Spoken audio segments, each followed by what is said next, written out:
I'm a dumb beta. To inherit $100 billion fortune, I made the bold decision to find a top-tier alpha to borrow some genes. No strings attached, just a child. That night, I booked a hotel and prepared everything. But Enigma Peter, always so composed and self-restrained, completely lost it. How top-tier is that alpha? More top-tier than Peter? By the second half of the night, my legs were shaking so badly I tried to sneak away, only to be dragged right back by the ankle. Welcome to History channel. Subscribe to follow all our latest adventures. Story begins.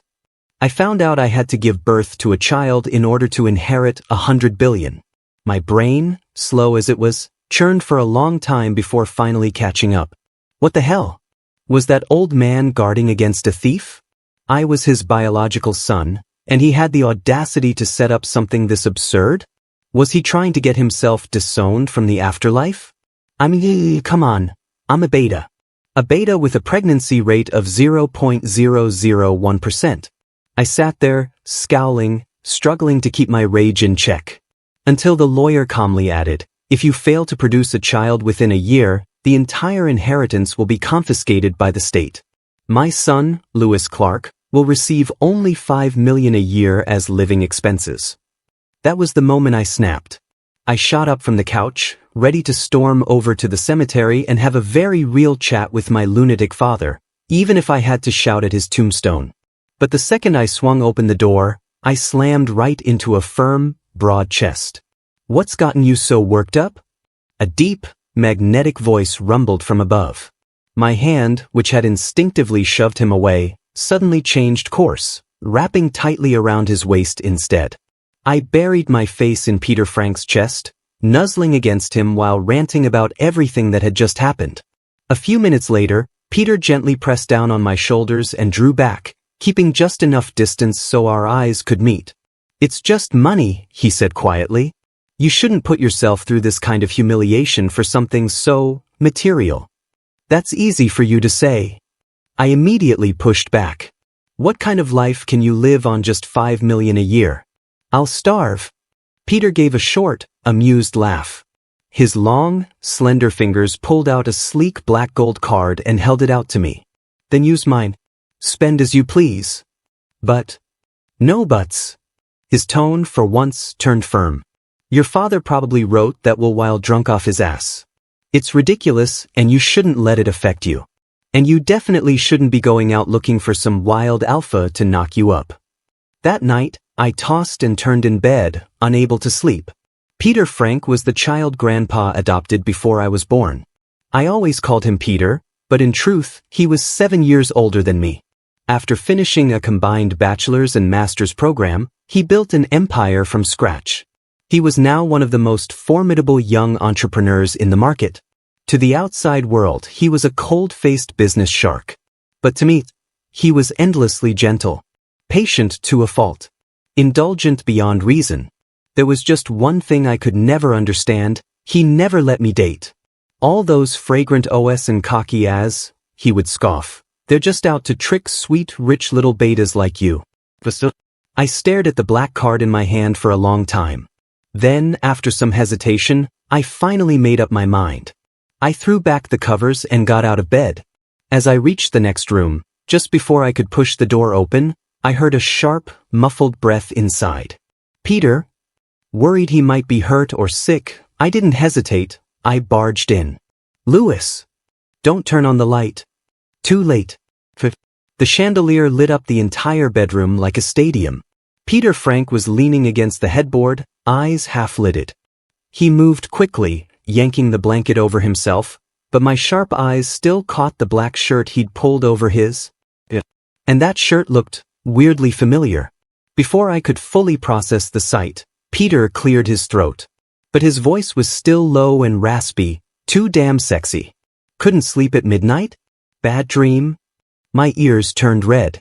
My eyes darted everywhere but at the, tent. No, nothing like that. I actually came to ask if you could help me find a high-quality, reliable alpha. Someone who could help me get pregnant. I'll raise the baby alone. No strings attached. The corners of Peter Frank's normally calm lips seemed to dip by just a couple pixels. His eyes flashed with something cold, unpleasant. But it vanished so fast I almost thought I imagined it. "Why?" he asked. I answered honestly. "Peter, someday you'll get married. I can't live off your money forever." He looked slightly startled. Then he lowered his head and gave a soft, almost helpless laugh. He patted the bed, gesturing for me to sit. "I'm not going to marry an Omega." "Really?" My eyes lit up. Then I panicked, worried he'd misunderstand. I quickly added, "I didn't mean to imply I want you to stay single forever or anything. Just what? Say it, you dumbass." The more anxious I got, the more scrambled my brain became. And at the worst possible moment, that image, from just a minute ago, popped right back into my head. That majestic sight. My eyes flicked sideways. Then, with a burst of panic-fueled clarity, I blurted out, "I just think that with how massive your, thing is, any Omega would totally lose control. What if you end up with someone terrible?" As soon as I said it, I regretted it. I shut my eyes in horror, wishing I could slap myself twice. Peter Frank was elegant, refined, a top-tier alpha in every sense of the word. And he was my Peter. How could I say something so vulgar in front of him? I lowered my head, bracing myself for a lecture. But instead, Peter said quietly, "You really think so?" "Of course." I answered too fast. Peter didn't even scold me. I got bold immediately. Jumped up and stripped my pants off in one swift move. We betas have tiny glands, small builds, and even smaller, you know. I gestured toward myself with 2 fingers for scale, then raised my hand a little higher, recreating what I remembered of Peter Frank's size from that accidental glance earlier. My tone was full of admiration. Uncle Peter's is like a damn thermos. He could go 2 full rounds with me and never miss a beat. If I had a gifted thing like Peter's, I'd have Omegas chasing me down the block. As I talked, my body shifted side to side, mimicking the scale I was describing. Peter Frank, who had been looking at my face the whole time, suddenly dropped his gaze, then snapped it back up, like he'd been burned. He subtly adjusted his sitting position, and a rare flush crept across his usually composed face. To me, it looked like mockery. "You're laughing at betas too, aren't you?" I muttered, pulling my pants back on in disappointment and turning to leave. But just then, Peter reached out and grabbed my wrist. "I'm not laughing." He must have sensed I didn't believe him because he added, "It's pink, soft, very, very likable." "Really? Really? I wouldn't lie to you." My heart lit up like fireworks. I launched into his arms like a rocket, full of glee. Before I could even wrap my arms around his neck to express my overflowing gratitude, a low groan of pain echoed right next to my ear. "Peter!" Crap. I'd sat directly on his skyscraper. I scrambled to lift my aching butt off him, wincing as I reached for the blanket. "Let me take a look. If it's broken, we need to get to the hospital, fast." It's fine," Peter muttered, clutching the edge of the blanket with a death grip. But his face was contorted in pain, veins bulging on his forearm. And yet, he was still that strong. "Peter, you're an alpha. Be proud of your body. It's just a quick look. If something really snapped down there, even if I donated mine to you, it wouldn't be enough to make up for it." The thought hit me like a truck. If Peter ended up with a broken tree trunk and I didn't even have my own plumbing anymore, we'd both be doomed to prosthetics for life. My voice wobbled with panic. "We're uncle and nephew. What's the big deal about letting me look? If it's really broken, that's the end of my romantic future." But Peter clutched that blanket like his life depended on it, dodging every angle I came at him with. Left, right, above, below, no luck. Until finally, I managed to grab hold of something. I tugged hard, and just barely made out the edge of a black shirt when Peter's expression changed in an instant. He shoved me. Caught off guard, I tumbled off the bed and landed with a thud on the floor. "Louis, are you okay?" Peter sat up instantly, reaching out in a panic. But even the smallest movement seemed to ripple through his entire body. I gritted my teeth, holding my bruised behind as I forced myself upright. Ignoring his attempts to stop me, I grabbed my phone and dialed a number. 20 minutes later, A black Maybach pulled into the driveway. Edward Wheeler stepped out, medical kit in hand, eyes sparkling with excitement. Not a trace of irritation about being dragged out in the middle of the night, only pure, unfiltered gossip hunger. Peter Frank's little brother really snapped? I bit my lip, mood thoroughly crushed. Yeah. I sat on it. Edward's jaw dropped. He stared at me in disbelief, sucking in a breath. Man, betas really are full of surprises. That little frame of yours, who knew you could take on a navel orange and still come out swinging? What the hell was he even talking about? Apples, oranges, did he forget to bring his brain when he left the house? Stop talking nonsense. Just go upstairs and check on Peter already. I half pushed, half dragged him to the second floor. Go on, take a look at the fallen warrior. Edward rubbed his hands together and reached for the blanket, but Peter slammed his hand down on it. He turned slightly, eyes locking onto mine. His voice was hoarse. Louis, it's late. Go get some rest. He didn't want me to see it, not because of shame, but because he didn't want me to blame myself. So I nodded obediently and stepped out, quietly closing the door behind me. But I didn't leave. I crouched at the corner and pressed my ear to the wall. Damn. Not broken. What a shame. I thought your little nephew sat on you so hard you lost all connection to reality. But nope, bone dry, still factory settings. Classic Edward. 7 years of undergrad in Germany turned his mouth into a blender of Chinese and English. I was barely passing my classes thanks to my dad donating 5 entire academic buildings, so obviously, I didn't understand half of what he was saying. But I didn't care. Peter's precious equipment was intact. That was all that mattered. I was just about to leave when Edward's voice rang out again, annoyingly chipper. Whoa, this black tea is soaked in your scent. Practically disintegrating. Whose is it? So mysterious. Wait a second. Could Peter actually be in love with someone? My nosy little heart flared up with gossip-fueled fire. I pressed my whole body against the door, straining to hear more. Inside, Edward was still chirping like a damn bird. I'm telling you, now's the time. That kid just lost his dad. He's vulnerable. It's the perfect moment to confess. If you don't make a move soon, some other alpha's gonna swoop in and snatch him away. Even if it's just for the sake of your poor little brother down there, Edward said, smirking, you need to get laid. If you wait till you're old and brittle, the loss to the alpha world would be catastrophic. Peter Frank. You're annoying, Peter muttered. But Edward wasn't giving up. Take my advice, man. Your crush is a block of wood. A whole tree trunk. You stay silent, he'll never figure it out. Peter's tone dropped several degrees colder. Don't talk about him like that. He's just a little slow. But if I go at my own pace, he'll fall for me eventually. I don't need your commentary. Edward rolled his eyes. Sure. Your pace. Right. Over the years, I'd gotten used to Peter treating me as the only one who mattered. But hearing him defend someone else like that, it was like biting into a whole lime, sour and bitter all the way down. Back in the bedroom, Edward was still chattering away. But I'd lost all interest in eavesdropping. Head down, I dragged myself back to my room. That night I actually dreamed. In the dream, Peter brought home a towering, dark-skinned alpha. You're Peter's clingy little vampire nephew? A plain old beta like you thinks he's worthy of living with top-tier alphas like us? He kicked me out like a stray dog. Through a curtain of pouring rain, I saw Peter pinned beneath that alpha, being kissed. The dream felt too real. So real that when I woke up, my back was soaked in cold sweat. I stumbled through my morning routine and headed downstairs for breakfast. And that's when I saw it. A man in a black muscle shirt sitting beside Peter. His chest looked like it was stuffed with bricks, and his biceps were bigger than my whole face. Expression cold. Or hostile. He did not look friendly. I swallowed hard and picked the farthest seat at the table.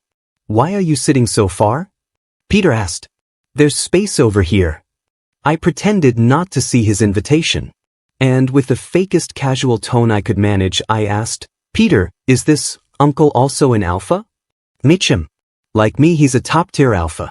He's also my scrapey. The sound of a knife dragging across a porcelain plate cut him off. I bolted upright, legs already in motion. I'm gonna be late for class. Gotta go. I love school, love it so much, gotta study. No rush. Eat first, Peter said calmly. No, I'm full really. Peter wiped his mouth with a napkin. Then I'll take you. As he rose, the muscle alpha casually grabbed the car keys too, like he intended to come along. My knees nearly gave out. I waved my arms like crazy. No.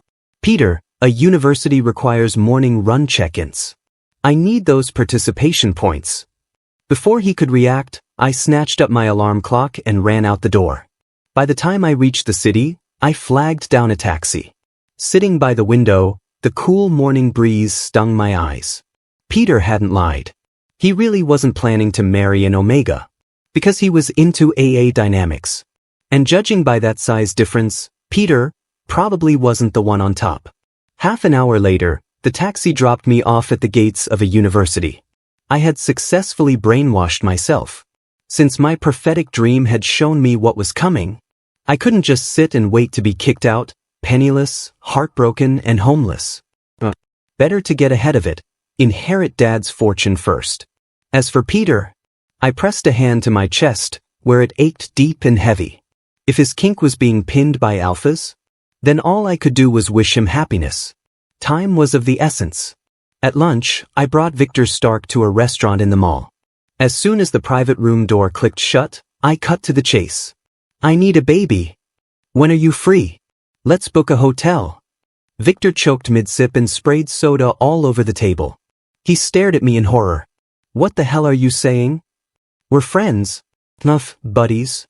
I reached for a napkin to help him, but he smacked my hand away. Don't touch me. Get away. I just want to be your bro, not your bro. Cradling my now red, stinging hand, I winced. Damn, alphas hit hard. I sighed and explained the inheritance clause my old man had written into his will. I thought Victor would at least understand. Instead, he glared and said, "You're complaining about 5 million a year? If you're broke, then what am I? A street rat? I swear, rich people like you make me want to riot." I picked up a chicken leg and tried to appeal to our brotherhood. Come on, we're close. A quick bang between friends isn't the end of the world. You're an alpha, you won't even lose anything. You get off, I get the money. Isn't that a win-win? Victor let out a disbelieving laugh and slapped the back of my head. I thought you were just a little dumb. Turns out you're completely brainless. What? You used all your IQ to grow this pretty face and left nothing for actual thinking? I argued. I pleaded. For over half an hour. But Victor still wouldn't budge. I was so anxious I stomped my feet like a child. You think you're some movie star? I'm not asking for a Golden Rooster Award, just a little favor from your junior general. Even historically, Zhang Fei and Guan Yu helped each other out. Why can't you put a baby in me? Victor gasped like I just committed a war crime. You can always count on unofficial history to be all history, no facts, Victor sneered. I still wasn't ready to give up, but before I could get another word in, he grabbed my jaw, thumb on top, fingers underneath. My dear ancestor, he begged, eyes wide with exaggerated panic, I'm begging you. Please, I'm on my knees, just let me live. I'm just a regular alpha. Even if I died on top of you, I couldn't get a beta pregnant. If you really want a kid, go find a top-tier alpha. Or better yet, an Enigma. Alphas really were better at thinking. After school, I rushed home, excited and motivated. I flopped onto the living room couch and started scrolling through my campus job group chats. After some digging, I finally found 2 people labeled Top A.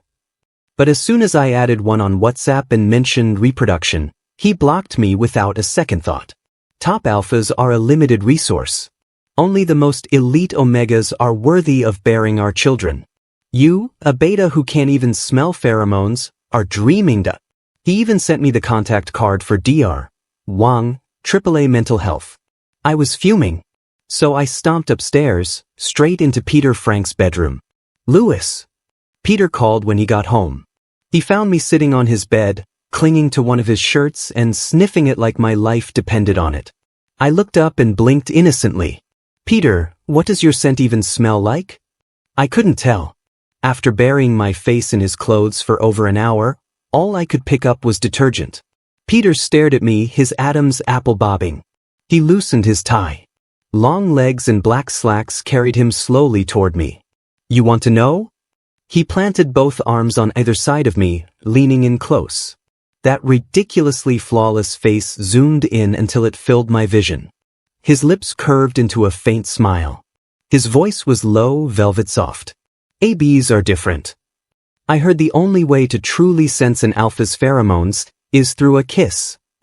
He raised a hand and tapped his finger lightly against his thin, red lips. Wanna try? That teasing lilt at the end. It was like one of those seductive fox spirits from RPG games, luring me into a trap. By the time I realized what was happening, my body had already moved on its own. I tilted my head and kissed him. Our tongues tangled, breaths growing hot. Peter. I can't. It was getting too warm. I was running out of air. Peter's beautiful almond-shaped eyes narrowed just slightly. His hand gently slid around the back of my neck, pulling me closer with the kind of dominance that brooked no refusal. Sure. You have to go deeper to really taste an alpha. By the time he finally let me go, my tongue was numb and my vision was swimming. Peter looked completely satisfied, like a man who just had a good meal. I collapsed into his warm palm, gasping for air. Saliva dribbled from the corner of my mouth and slipped between his fingers. Shit. I totally forgot he had a cleanliness obsession. Before my brain could catch up, my body acted on instinct.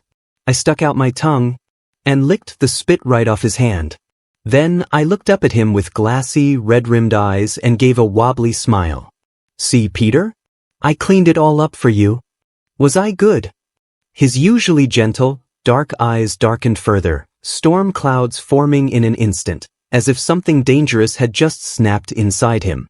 But I didn't notice. Instead, I giggled and licked my lips again. Peter, I bet Uncle Edward lied to you. Otherwise, how could I taste so much of your saliva and still not pick up your scent? I didn't finish. Peter slammed me back onto the bed. He grabbed my waist and flipped me over in one swift movement. Peter! Sharp canine teeth sank into the nape of my neck before I could react. Tears burst out of my eyes. The heat behind me said it all. Peter had entered rut. Peter, I'm a beta, not an omega. But for the first time, Peter Frank didn't listen to me. His broad chest pinned me down like iron, while waves of alpha pheromones surged into my body like a flood. My toes curled.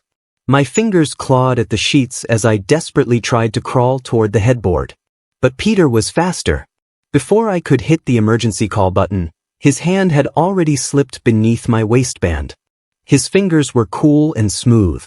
The shock of it sent tremors through my entire body. My mind flashed back to the scene from last night. Swallowing hard, I thought to myself, was I about to get wrecked? When I woke up again, the first thing I saw was the familiar chandelier above Peter's bed. Edward Wheeler was sitting beside me, scrolling through his phone like nothing happened. When he noticed me stirring, he smiled brightly. Lucky I forgot something at your place yesterday. If I hadn't come back, you'd be looking like Swiss cheese right now. Huh. My mind was foggy. Edward pointed to his own neck. That's when I finally registered the throbbing ache around my gland. When I sat up and howled in pain, clutching the mattress and baring my teeth, Edward burst out laughing. Serves you right. Vase was right next to you, and you didn't even try to fight back. I grabbed the painkillers he offered and swallowed them dry, then snapped back. Smashing that vase would have drawn blood. I couldn't bear to see my Peter get hurt, not when he's the one who loves me most. Edward Wheeler only laughed harder. His eyes turned lewd, his voice dripping with mischief. Oh, your precious, doting Uncle Peter. I ignored his weird tone and asked seriously, how is Peter? Is he okay? Edward rose, packing up his medical kit as he answered casually, just a differentiation phase. Nothing serious. Oh, differendi, wait what? My voice cracked as I stared at him in horror. Peter's going to differentiate into an omega? He gave me a look of pure exasperation.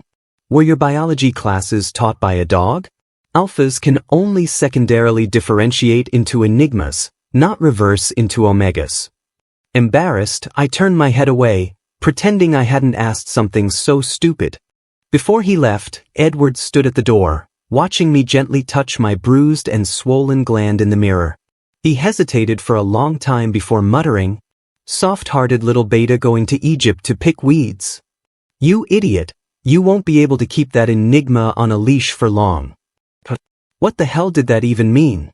The next morning, I grabbed some quality chicken soup to go and headed to the ABO Pheromone Research Institute to visit Peter Frank. After verifying my identity, a staff member led me to a specially sealed viewing room. As the electric curtain slowly rose, I saw him through the one-way glass. The moment I took in Peter's condition, I dropped the thermal box with a clatter. My voice was shaking with rage. "He's not a criminal. How dare you treat him like one, binding his wrists and shackling him to the bed like that?" The staff member shrugged like it was nothing. "Mr. Clark has passed. Without his annual billion-dollar investment, we're no longer obligated to provide premium care." I was so furious I lost all sense.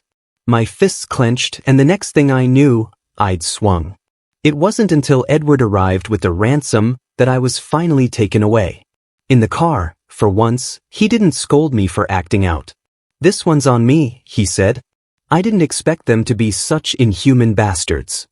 But I couldn't hear a word. My thoughts were full of Peter's wrists, skin rubbed raw and bleeding. It made my chest ache. Back home, the first thing I did was disinfect and dress his wounds. Edward helped restrain Peter with a muzzle, then locked the bedroom with 5 layers of security. "Come on, let's go." Once the anesthesia wears off, an Enigma's pheromones during differentiation can knock you out cold. I stood at the door, still worried. What if Peter gets hungry? Edward's eyes twitched. "Take a left at the bathroom. Clean yourself up and serve yourself to his mouth." My face flushed crimson. "Gross. You're disgusting." Edward chuckled. "If I'd come 1 minute later yesterday, Peter would have eaten you. Literally. And if that had happened, would you have called the cops?" I didn't hesitate. "Of course not." He grinned and patted my shoulder. "Then what's the point in hesitating? You both like each other. Just tear down the stupid wall already. One of you is a mute gourd playing at soft romance. The other is a clueless idiot tossing seductive glances at a blind man. You're driving me crazy. I swear, I want to smash your heads together until you kiss." Edward left. But his words left a tidal wave crashing in my chest. "Peter likes me? Who wouldn't?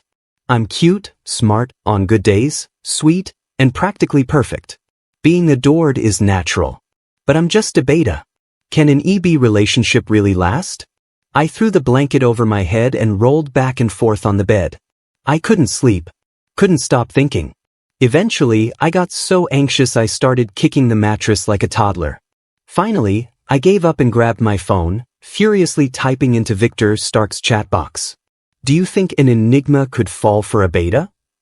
He replied instantly. "Whoa, someone's into you? That Enigma's gonna suffer, your head's thick as stoned." I stared shocked. Alphas really were too damn sharp. "It's not me. It's a friend. He might like this Enigma a little, but he's afraid EB relationships don't end well." Victor replied with a sigh. "Come on. It's an Enigma. They're the ultimate form. They can literally sleep a beta into becoming a personal omega. Didn't you want to get pregnant lately? Just go for it. Your dream's about to come true." The phone in my hand suddenly felt like it was on fire. I jumped out of bed, turned on the light, and chugged a glass of cold water. Didn't help. My whole body still felt like a freshly steamed bun. Victor's next message popped up. "I'm serious. Betas getting pregnant is hard. Don't miss your shot." I bit my lip, hesitating. Then finally sent another text. "But what if I can't get pregnant?" Victor. "Then keep trying. Betas are tough. Not fragile like omegas. Worst case? Bang it open. Crack the breeding cavity. It'll happen. Then, as if he knew I'd still doubt him, he dropped a massive cloud link, over 10 gigabytes worth. Study up. And don't forget, 2 pillows under the hips. Curious, I clicked one of the files. 2 minutes later, I slammed the phone face down, cheeks pale and hands shaking. Peter was right. There isn't a single alpha out there who's normal. Peter's differentiation period felt endless.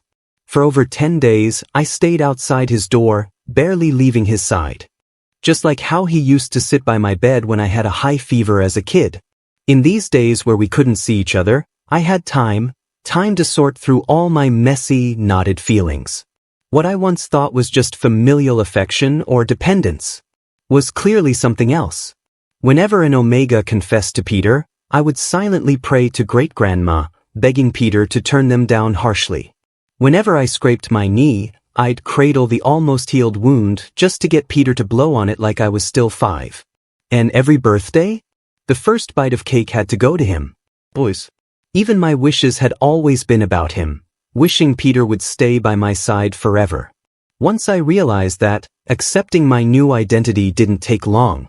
Every morning, the first thing I did was grin at the mirror and say, "Good morning, sister-in-law." Finally, after what felt like an eternity, I heard that familiar voice from behind the locked bedroom door. "Louis." I lit up. I tore off all 5 locks and burst in. Peter Frank, weak from days without food, toppled backward onto the bed with me crashing into his arms. "Peter." I buried my face in his chest, rubbing against him like a kitten. "I missed you so much." His broad palm gently stroked my back. With my ear pressed to his warm chest, I swore I could catch the faintest trace of lime, Peter's scent, finally surfacing.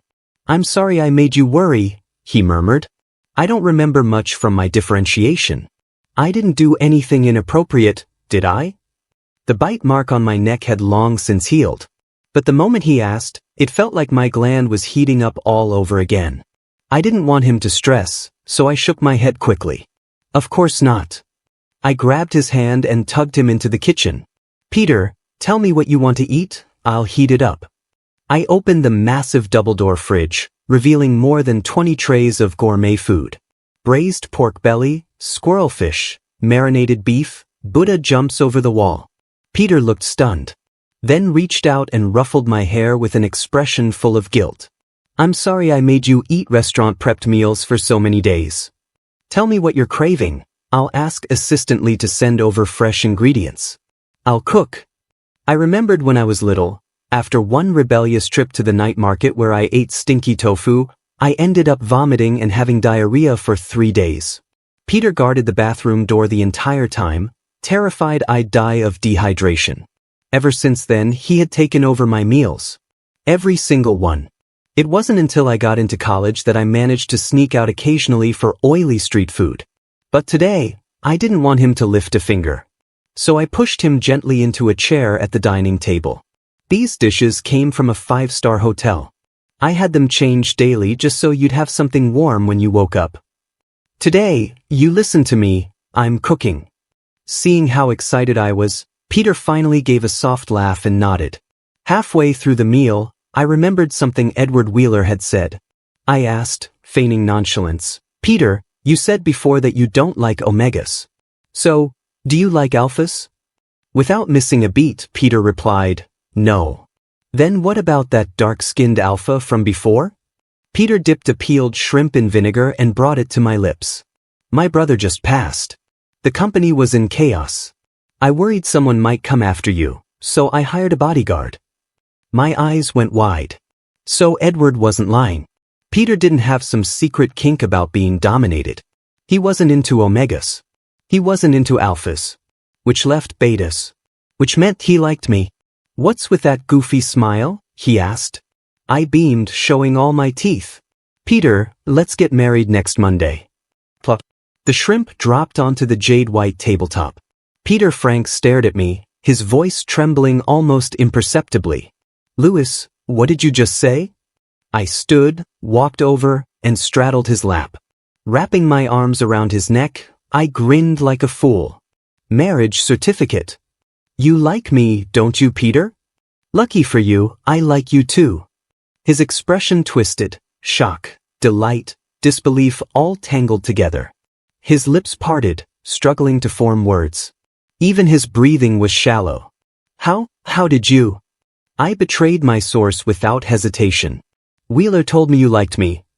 And also, I leaned in, whispering against his ear. I got bored while you were asleep, so I opened your study safe. Found your diary. And a few pieces of, well, my underwear. Peter's ears turned scarlet in real time. This was Mr. Frank, who never flinched at reporters, who always remained calm and composed in any crisis. Now, in front of me, he looked utterly flustered. It was adorable. I couldn't help but tease him more. Clearing my throat, I began reciting from the diary aloud.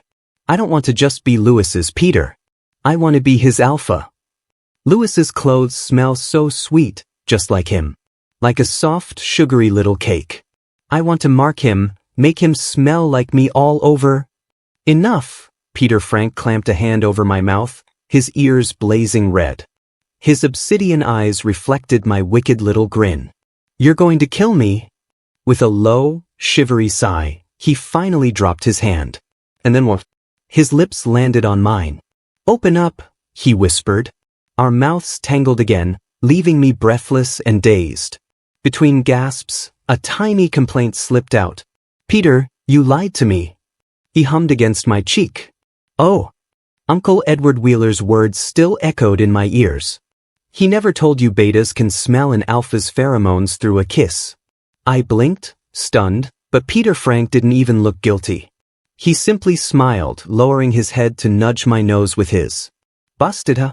Looks like my sweet little Lewis isn't as clueless as he acts. Clever boy. I pouted smugly. Obviously. I know everything. Peter chuckled lowly, eyes full of fondness. Our Lewis is the smartest. Edward Wheeler was the first to find out about us. The second he stepped through the door, he sniffed the air dramatically and frowned. You two did it? I froze. Huh. You reek of lime. Walk a lap around the block like this and people will assume you're an enigma in rut. I flushed so hard I felt feverish and ducked into Peter's chest. Could you not say things like that? Peter shot him a glare. One more word and I'm making you eat with the dog. But Edward made himself comfortable, kicked off his shoes, and waltzed in like he owned the place. Come on, show some gratitude, he grumbled.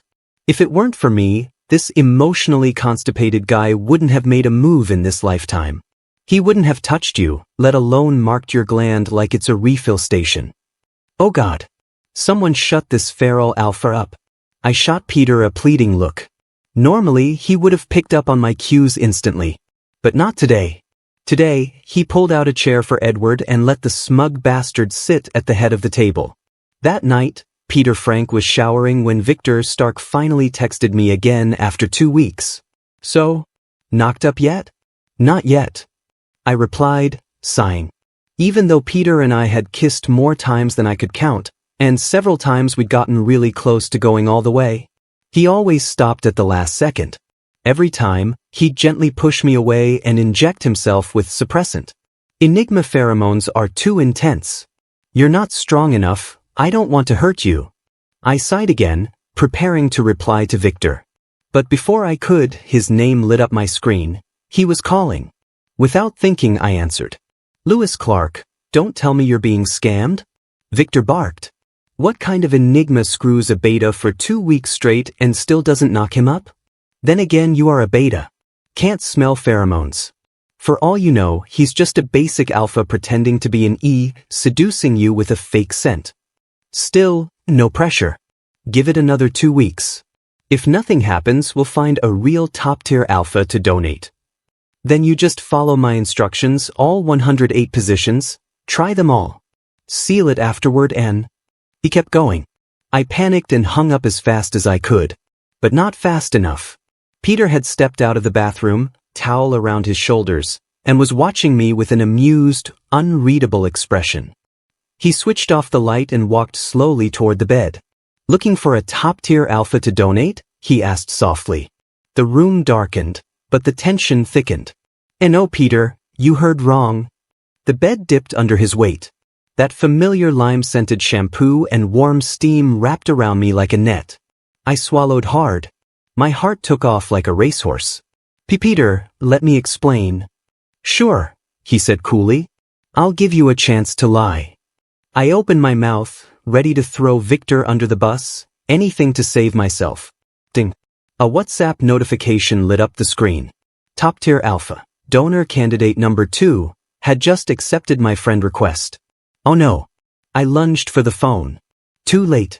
Peter snatched it with one long arm and read aloud, voice chillingly calm. Sorry, my account was frozen. Still need a donor? 100K for a tube. 500K in person. At that moment, my entire body tensed.